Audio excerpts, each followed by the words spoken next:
بله نهاجي سيامت حاجة سروك شبيلة بيشروج كرد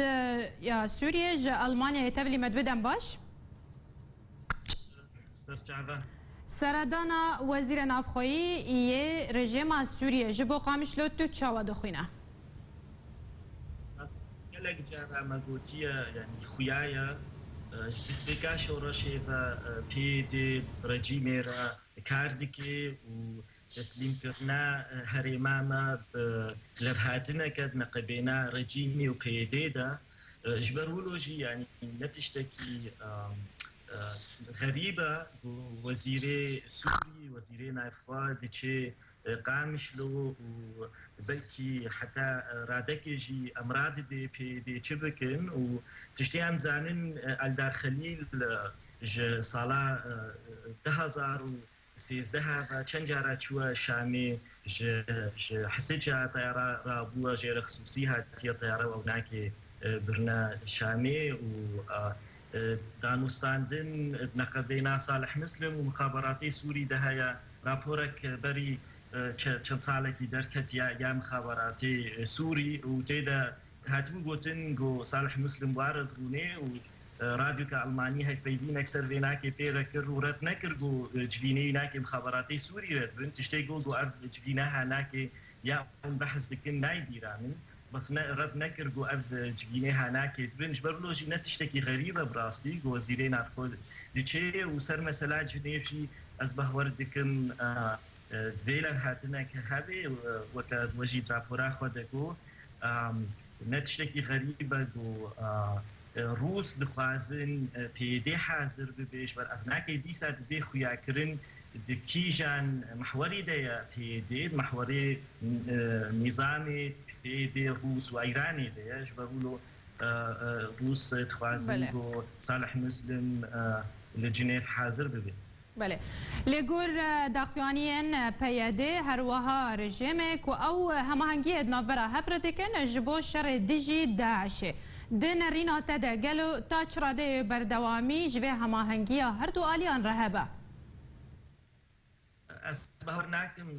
بري داعش هذه بيدي برجيم ركار ذكر شرعي جالك فاني شورشي كردستان سوري جالك فاني كرد يديجي نظامي بون بدها كشتن بجالك جواناكي اشكنجكرن عبيدنا زنداني خو حتى ايروجي كسي شرعي نظامي بكي زحمتيات بين الهريمة بين كنترولا بيدي دا اف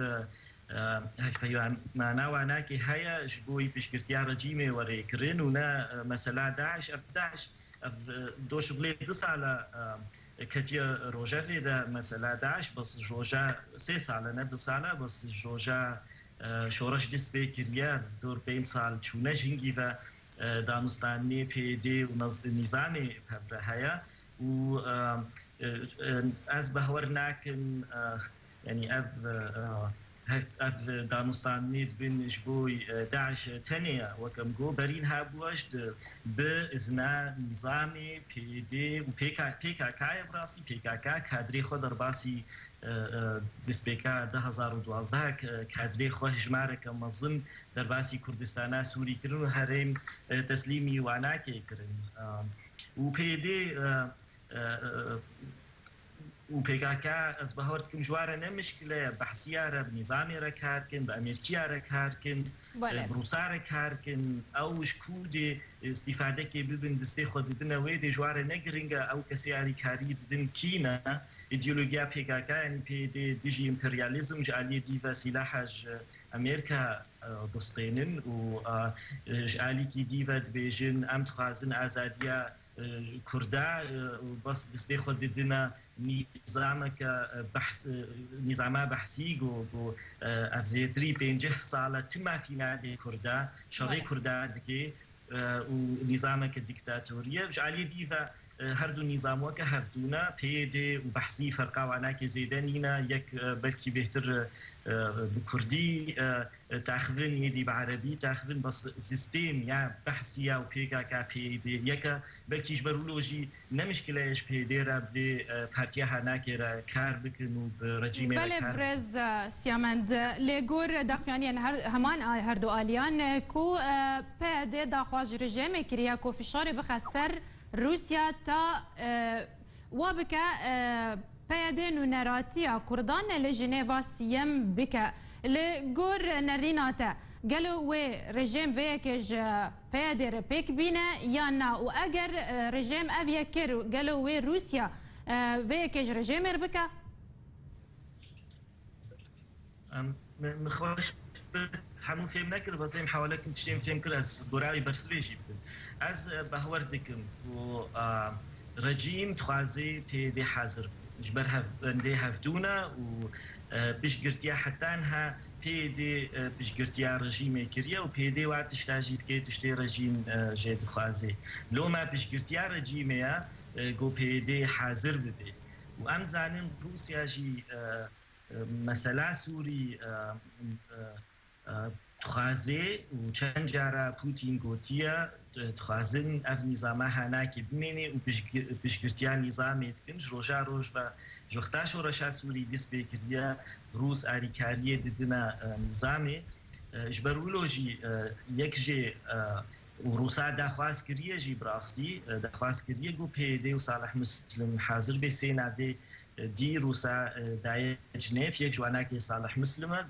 أو جي حاضر ببن دجفينة حتى أنها معارضة سوري ويناكي ردكي ومجلس جي ردكي شبرولوجي مجلسة شرعي قول جنيف كردا تمثيل بكي ونبي ديبي أزهيفيتكم مشروعي رجيمي وبيدي رجيم وروسا سرنكفن وبيدي نكابي حاضر بالويدش بالباسية ونا مصلحة كردي سوري باريزن جالي كيف مصلحة بيكاكات باريزن جالي ديفا مصلحة رجيمي باريزن لو ماشي بهوريام دنكارن ونرتيا كردا بكن من جنيف بله سیامند حاج و سروک شپیلا پیش روز سپاس کتب آوای کی زندی جالمانیا لگل مبو